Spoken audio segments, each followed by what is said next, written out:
찬송가 397장 찬양드리겠습니다.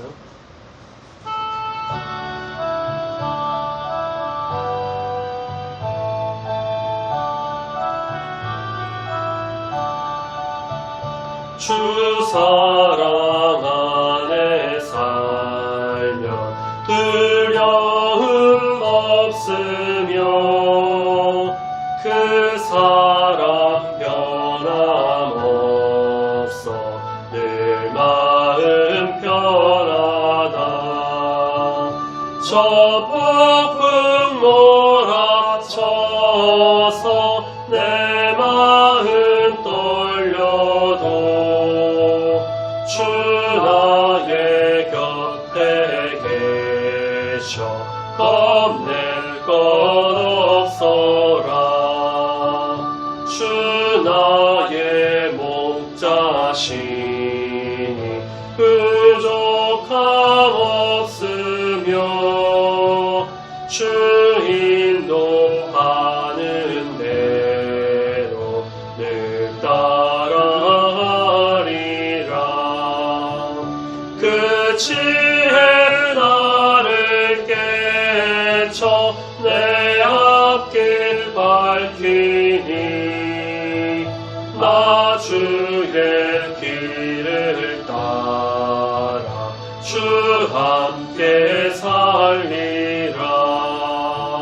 저 넓고 푸른 들판 내 앞에 열리고 그 검은 구름 거쳐 새 하늘 보인다.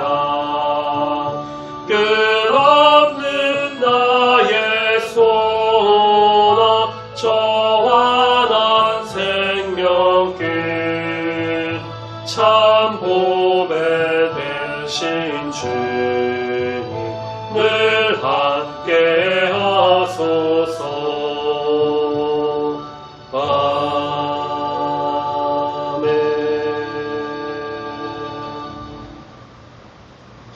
사도신경으로 신앙고백 드리겠습니다. 전능하사 천지를 만드신 하나님 아버지를 내가 믿사오며 그 외아들 우리 주 예수 그리스도를 믿사오니 이는 성령으로 잉태하사 동정녀 마리아에게 나시고 본디오 빌라도에게 고난을 받으사 십자가에 못 박혀 죽으시고 장사한 지 사흘 만에 죽은 자 가운데서 다시 살아나시며 하늘에 오르사 전능하신 하나님 우편에 앉아 계시다가 저리로서 산자와 죽은 자를 심판하러 오시리라. 성령을 믿사오며 거룩한 공예와 성도가 서로 교통하는 것과 죄를 사하여 주시는 것과 몸이 다시 사는 것과 영원히 사는 것을 믿사옵나이다. 아멘. 하나님 말씀 마태복음 22장 마태복음 22장 1절부터 14절까지의 말씀입니다. 신약성경 37페이지 마태복음 22장 1절부터 14절까지의 말씀 찾으셨으면 천천히 한 목소리로 함께 읽습니다. 시작. 예수께서 다시 비유로 대답하여 이르시되 천국은 마치 자기 아들을 위하여 혼인잔치를 베푼 어떤 임금과 같으니 그 종들을 보내어 그 청한 사람들을 혼인잔치에 오라 하였더니 오기를 싫어하거늘 다시 다른 종들을 보내며 이르되 청한 사람들에게 이르기를 내가 옷찬을 준비하되 나의 소와 살찐 짐승을 잡고 모든 것을 갖추었으니 혼인잔치에 오소서 하라 하였더니 그들이 돌아보지도 않고 한 사람은 자기 밭으로 한 사람은 자기 사업하러 가고 그 남은 자들은 종들을 잡아 모욕하고 죽이니 임금이 노하여 군대를 보내어 그 살인한 자들을 진멸하고 그 동네를 불사르고 이에 종들에게 이르되 혼인잔치는 준비되었으나 청한 사람들은 합당하지 아니하니 내 거리 길에 가서 사람을 만나는 대로 혼인잔치에 청하여 오라 한데 종들이 길에 나가 악한 자나 선한 자나 만나는 대로 모두 데려오니 혼인잔치에 손님들이 가득한지라. 임금이 손님들을 보러 들어올새 거기서 예복을 입지 않은 한 사람을 보고 이르되 친구여 어찌하여 예복을 입지 않고 여기 들어왔느냐 하니 그가 아무 말도 못하거늘 임금이 사환들에게 말하되 그 손발을 묶어 바깥 어두운 데에 내던지라. 거기서 슬피 울며 이를 갈게 되리라 하니라. 청함을 받은 자는 많되 택함을 입은 자는 적으니라. 아멘. 네, 오늘 우리가 본 말씀은 혼인잔치 비유라고도 하며 이제 예수님께서 그 주변에 있던 사람들, 특히 이제 종교 지도자들을 향해서 비유로 1절 보니까 다시 비유로 대답하여서 말씀하십니다. 앞서 종교 지도자들의 어떤 들끓는 적개심에 대한 직접적인 반응이자 또 새로운 주제를 보여주신 것인데요. 혼인잔치를 연 임금이 이제 주인공으로 나옵니다. 2절, 천국은 마치 자기 아들을 위하여 혼인잔치를 베푼 어떤 임금과 같다라고 말씀하시죠. 여기서 임금은 뭐 하나님이시고 아들은 예수님을 이제 상징하는데, 아들을 위해 혼인잔치를 준비한 임금의 이야기, 내용이 굉장히 웅장하게 이제 시작이 돼요. 예수님께서 여기서 이제 비유로 다시 아들을 사용하신 것은 지난주 봤던 말씀이죠. 그 포도원 비유, 포도원 농부 비유인데, 그 악한 농부들에 의해서 죽임당한 아들과 이제 주제적으로 좀 연결하려고 하는 그런 의도가 이 안에 있는 겁니다. 21장부터는 성전에서도 그렇고 이제 예수님이 권위에 대해서 도전하는 사람들, 그래서 권위에 대한 주제가 좀 이어지는데요. 주인 그 대신에 좀 임금이라는 이제 사람이 등장했고, 7절 말씀에 보면은 군대를 동원하는 그 왕의 진멸, 또 13절에서는 어떤 심판하는 권위가 보여주면서 두 번의 이런 어떤 절정의 모습을 좀 보여주면서 비유의 말씀을 예수님께서 전하고 계십니다. 왕은 아들을 위해, 아들의 혼인잔치를 위해 특별히 사람들을 초청합니다. 특별한 자리를 마련해요. 왕의 선택을 받았다면 보통 사람은 아니겠죠. 특권층일 겁니다. 왕은 자신들의 종까지 보내는 호의를 베풀어요. 앞서 종들을 보낸 포도원 주인의 모습과 평행을 이루죠. 왕의 초청을 누가 거절할까요? 만약에 우리가 대통령에게 이제 초청장이 와서 청와대나 용산에 식사 초대를 받았다 하면은 우리는 다 제쳐두고 아마 갈 거예요. 그렇죠? 그런데 초청받았던 사람들이 3절 오기를 싫어했다라고 하는 아주 충격적인 반응이 나옵니다. 그들이 오기 싫어한 이유는 3절에서 나오지 않아요. 앞서 농부들이 주인과 약속을 파기한 것과 그 행동을 악한 것으로 주장한다고 보면은 이들도 이유는 유사할 겁니다. 왕의 초청을 거절한 것은 뭘까요? 왕의 권위를 무시한 거죠. 반역이나 다름없어요. 실제 벌어진다면요, 목숨과 바꿀 만한 그런 행동입니다. 이 소식을 들은 왕은 종들을 다시 보내서 참여를 다시 권합니다. 사실 왕은 호소할 필요가 없이요, 왕이라는 그 위치에 있기 때문에 명령만 하면 되는 것이었거든요. 그런데 이런 왕의 모습은 앞선 그 포도원 주인이 이제 다시 종을 보내는, 두 번째 종을 보내는 그런 모습을 좀 보여주기 위한 평행으로 이렇게 비유가 설명이 되고 있죠.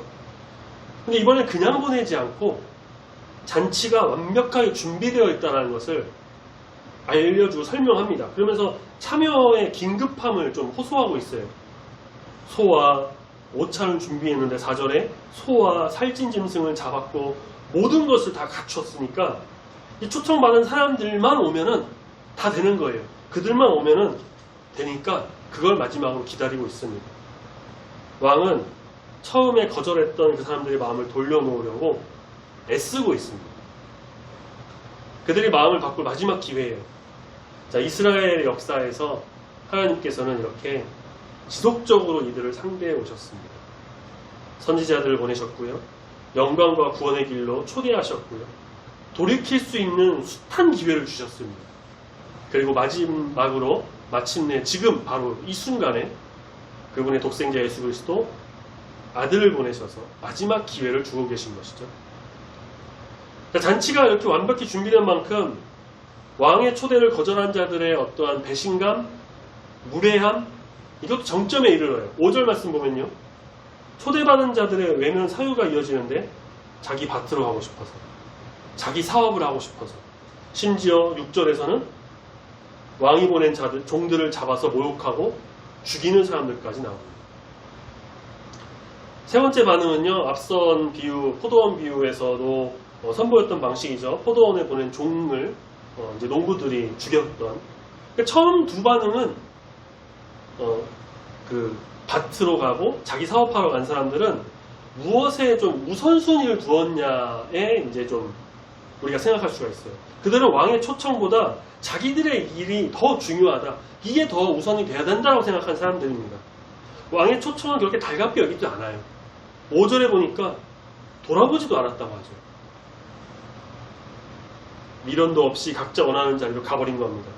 이렇게 처음 반대했던 모습이 외면으로 소극적인 반응을 좀 했다면, 세 번째는 6절에 나온 세 번째는 왕의 권위에 아주 정면으로 대항하면서 굉장히 적극적으로 반역하죠. 그들을 모욕하고 죽이고, 이것은 왕에 대한 모욕이고요. 왕권에 대한 도전입니다. 왜냐하면 왕이 직접 보낸 종들이거든요. 특히 당시 문화에서 귀족들이 좀 사병을 거느렸던 문화에서 본다면요. 이것은 그냥 왕권의 정면으로 대항하는 아주 거부하는 반역이나 마찬가지였습니다. 앞선 포도원 그 농부들은 그냥 포도원의 주인일 뿐이지만 이건 지금 한 나라의 왕이기 때문에 좀 큰 범위로 본다면 그 나라에 반역하는, 왕에 반역하는 그런 모습이라는 거죠. 그래서 이에 상응하는 왕의 반응이 바로 이어지죠. 대노한 왕이 7절에 군대를 보내서 아주 준엄한 권위를 시행합니다. 살인한 자들을 진멸하고 동네를 불태워요. 이것이 주 70년경에 있은 이제 예루살렘의 멸망을 가리킨다, 예언한 것이다 라고 주장하는 학자들도 있는데요. 사실 이거는 구약에서 불순종한 이스라엘을 향한 하나님의 어떤 전형적인 심판 형태이고요. 예루살렘의 멸망은 그 기회를 거절한 이스라엘이 피할 수 없는 운명이었다. 그들이 맞이할 수밖에 없는 운명이었다라는 것이라고 할 수가 있는데요. 자, 어쨌든 앞선 포도원 비유에서 악한 농부들은 모든 신분과 지위를 상실하고 진멸당했는데, 여기서도 이 초청받은 자들이 왕의 초청을 거절한 결과가 모든 것을 상실하는, 죽고 불태워지는 그런 결과를 초래합니다. 그렇다고 해서 이 아들의 이 혼인잔치가 취소되거나 초청이 중단되는 일은 없어요. 8절. 처음 초대받았던 자들은 잔치에 합당하지 않았던 자들이다 라는 것이 판명이 되어서, 그래서 왕은 종들을 통해 누군가를 다시 초청합니다. 또 다른 사람들을 정식적인 어떤 절차를 통해서 초대장을 보내고 종들 보내고 해서 할 만한 어떤 시간과 상황이 여의치가 않았어요. 그래서 왕은 종들을 내거리 길에 보내서 만나는 사람마다 잔치에 초대하라고 말합니다. 여기서 내거리는요, 우리가 그냥 알고 있는 여 근처에 사거리 그런 거가 아니라 사람이 많이 모이는 장소를 말해요. 지극히 평범한 사람들이 오가는 공적인 장소입니다. 신분과 지위가 막 뒤엉킨 자리, 그곳에서 종들이 10절 말씀 보니까 만나는 대로 그냥 아무나 모두에게 초청을 베풉니다. 최초 특권층에게 허락됐던 이 영광의 자리가 모두에게 열리게 된 거죠. 자, 이것은 무엇을 또 의미하냐면, 앞선 포도원 비유에서 예수님 말씀하셨죠. 세리와 창녀들이 너희보다 먼저 하늘나라에 들어가리라 라고 하신 예수님의 충격적인 선언과 같은 맥락으로 볼 수가 있는 말씀입니다. 왕의 명령에 순종한 종들을 만나는 사람마다 혼인잔치에 초대가 됩니다. 악한 자나 선한 자나, 말씀에 나오죠. 악한 자든 선한 자든 다 그냥 모두 데려오니, 10절에 차별 없이 모두에게 기회가 제공이 돼요. 자, 여기서 선과 악의 어떤 기준은 제공되지 않아요. 다만 마태복음 5장 45절 말씀에 보면 해를 악인과 선인에게 비추시고 비를 의로운 자와 불의한 자에게 내려주시는 하나님이라고 하는 이 하나님의 성품을 좀 드러내고 있는데요. 결과는 어떠했을까요? 왕의 기대에 부응했습니다. 10절 마지막에 아들의 혼인잔치에 손님이 가득하게 되었더라. 이 왕의 초청은 무조건적이고요. 무차별적이었습니다. 초대받은 자가 스스로 갖출 어떤 조건과 자격도 없었어요. 그저 종의 초대를 받은 모두가 그 자리에 들어오면 되는 거였습니다. 하지만 궁에 이르렀을 때, 잔치에 들어갈 때 반드시 갖추어야 할 단 하나의 조건이 등장합니다. 자, 왕이 초청한 사람들 둘러봅니다. 11절. 거기서 예복을 입지 않은 한 사람을 봅니다. 여기서 반드시 갖추어야 할 조건이 나오죠. 바로 악한 자나 선한 자나 구별하지 않고 초청을 했지만 예복을 반드시 입어야 된다는 거였어요. 예복을 입지 않은 이 단 한 사람만 악한 사람이다 라고 볼 수는 없습니다. 왜냐하면 악한 자가 예복을 착용하지 않은 게 아니라 예복을 착용하지 않은 사람이 악한 거기 때문이에요. 자, 그렇다면 갑자기 또 소개된 이 예복이 무엇이고 예복을 입지 않음이 어떻게 이렇게 비참한 좀 운명을 맞이할 합당한 이유가 될까? 이 문제는 좀 까다로워요. 다양한 이추와 가정을 볼 수가 있는데 우리가 본문 말씀의 그 범위 안에서만 좀 이해해 보자면 이렇게 볼 수 있습니다. 초대받은 자들은 이 잔치의 성격을 모를 리가 없습니다. 왕이 초대했거든요. 혼인잔치란 걸 알렸거든요. 그러면서 다 불러왔습니다. 모를 리 없습니다. 종들이 나서서 초대할 때 어떤 잔치인지 다 소개했을 겁니다. 예복은 참여한 자에게 부인할 수 없는 합당함의 기준입니다. 합당함. 말씀에서도 8절에 보니까 합당하지 아니하다라고 하는 앞선 사람들이 합당함이라는 단어가 등장하죠. 그 기준이 아니면 그 자리에 참여할 수 없습니다. 권위라는 주제와 좀 연결해서 볼 때 예복을 입는 것이 왕이 마련한 잔치에 그의 권위에 합당한 반응일 것이라는 거죠. 예복을 입지 않았다는 건 뭘까요? 그 잔치에 합당하지 않을 뿐만 아니라 왕의 권위에 부당하게 반응한 처음 초청받은 것을 거부했던 그 사람들과 동일한 부류가 되는 것이고요. 예복을 입지 않은 자는 그들과 동일한 운명을 맞이하게 되는 겁니다. 그래서 13절 바깥으로 내던져 슬피 울며 이를 가게 될 것이다. 예수님은 청함을 받은 것과 택함 받은 것을 구별하며 비유를 마무리하시는데요.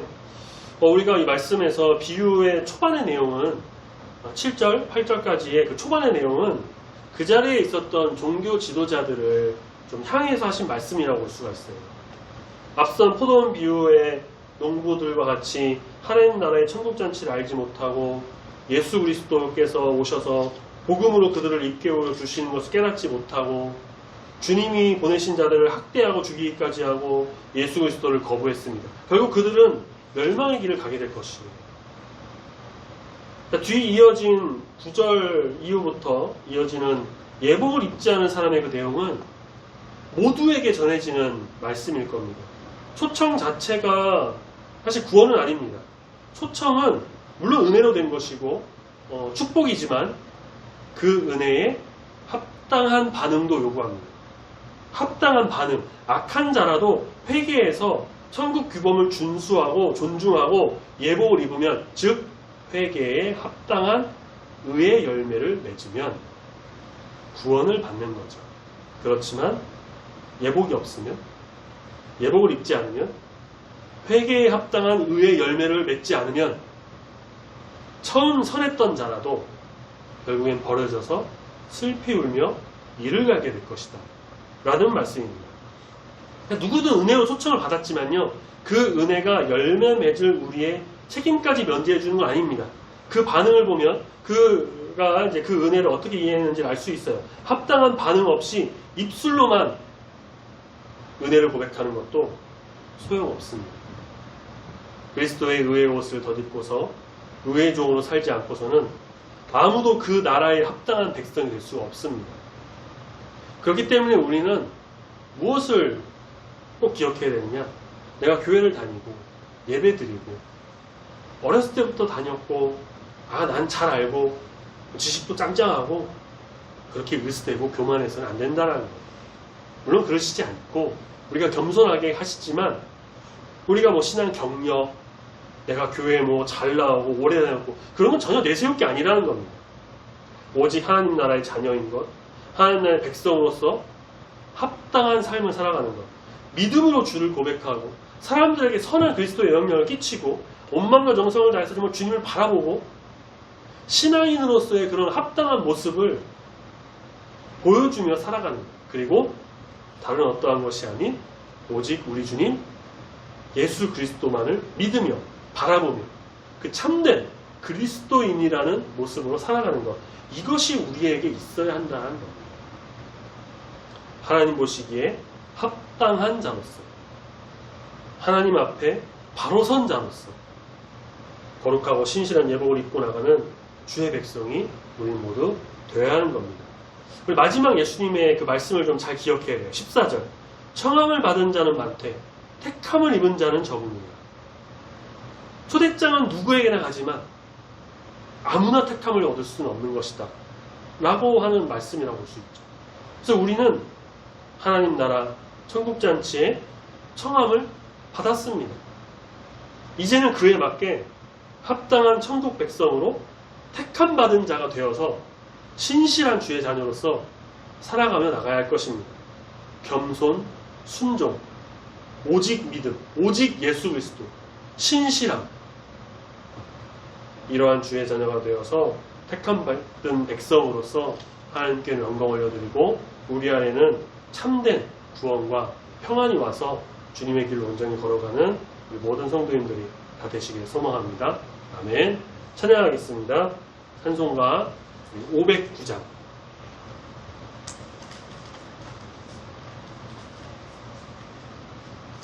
찬송가 509장 찬양합니다.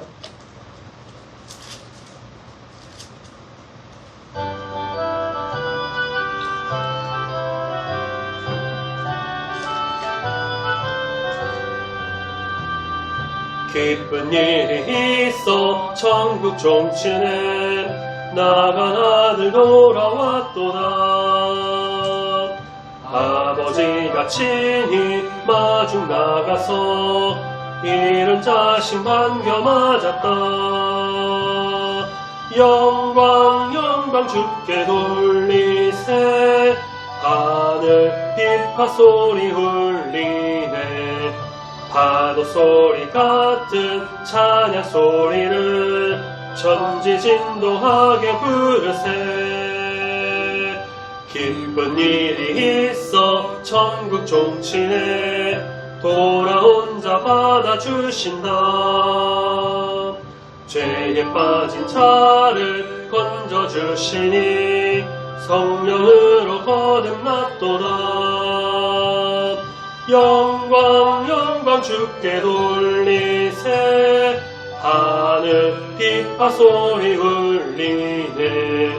파도 소리 같은 찬양 소리를 천지진동하게 부르세.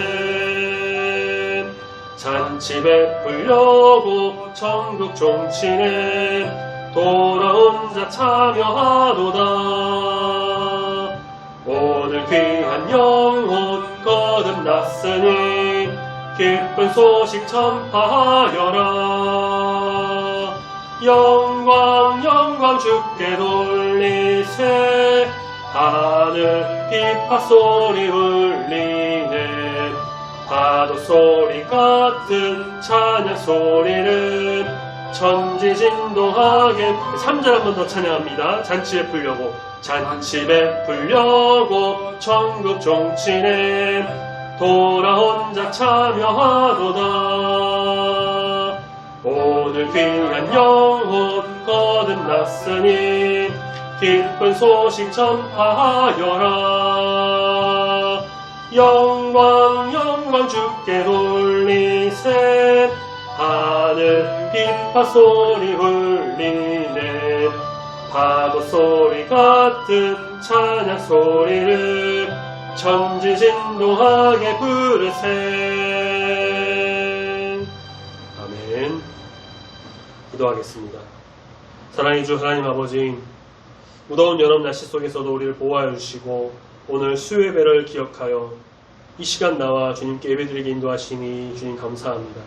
우리 주님께서 모두를 위해 정말 하늘 소망을 주시고 천국 잔치를 베푸셨지만 사람들은 그것을 거부하고 반대하여 독생자 예수 그리스도를 십자가에 못 박아 죽이는 악행을 저지른 것을 보게 됩니다.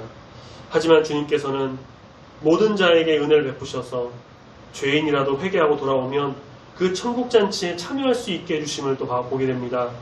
주님, 우리가 아무리 교회를 오래 다니고 예배에 잘 나온다고 해도 하나님 보시기에 합당한 모습을 보이지 못하거나 회개한 그 회개에 합당한 열매를 맺지 못한 교만한 모습을 보였던 것은 아니었는지 우리를 반성하며 돌아보게 됩니다. 어떤 일이 있든지 항상 겸손하게 우리 주님 보시기에 합당한 주의 자녀, 하나님 앞에 바로 서는 귀한 주의 백성 되어서 천국 시민으로서 참된 그리스도인으로서 감사함으로 찬양과 영광 올려드리는 우리 모두가 되길 소망하오니 주여 붙들어 인도하여 주시옵소서. 나의 이익과 아집과 생각을 모두 버리고 오직 주님만을 향하여 온전히 나가는 귀한 주의 백성 되길 소망합니다. 주님, 내일은 또 말복으로 인해 더위가 조금 가시고 가을이 오는 날씨가 됩니다. 또 비도 예보가 되어 있습니다. 또 이렇게 시원하게 좋은 날 주신 주님께 늘 감사드리며 말씀과 기도로 무장하여 정말 주님과 동행하는 귀한 삶 되길 소망하오니 인도하여 주시옵소서. 감사드리며 사랑이 많으신 예수님의 이름으로 기도드립니다. 아멘.